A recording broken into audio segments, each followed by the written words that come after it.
台南市外勤记者协会第16届第一次的会员大会，24号中昼伫个东东宴会市场来召开。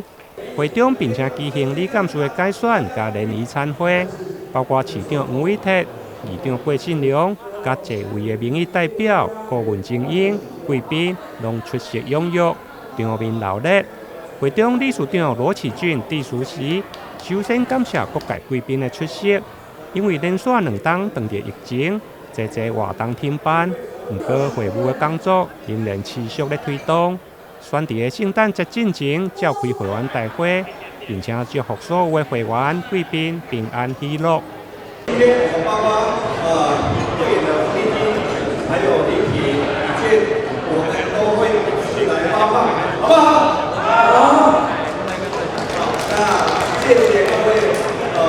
贵宾以及我们所有的会员先进今天的莅临哦。那下一届我们今天会选出新的理事长出来哦。那下一届的主题就要我们下一届理事长产生之后再争取，好不好？好。而市长黄伟哲致辞时，嘛特别感谢媒体扮演的角色，尤其外勤记者甲编辑台的工作，互市情的推动，透过媒体的报道，互更侪市民来了解，扮演沟通的桥梁。尤其今仔佫是平安夜，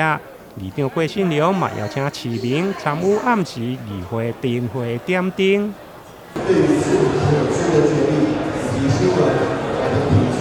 线上外勤记者所有的做的对待有关。再次代表台南市127万市民朋友们，感谢我们外勤记者协会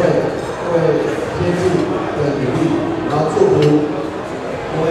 耶诞快乐，还有新年快乐，还有虎虎生风，在新的一年里面有更好的发展。那台南市议会非常的欢迎，也非常的诚恳，也非常的高兴来参加这次宴会。那也诚挚的邀请大家今天晚上到122小小的会在台南市议会，会让你有意想不到的效果以及精彩的程度。将在8点半启动第2波的灯火烟火秀。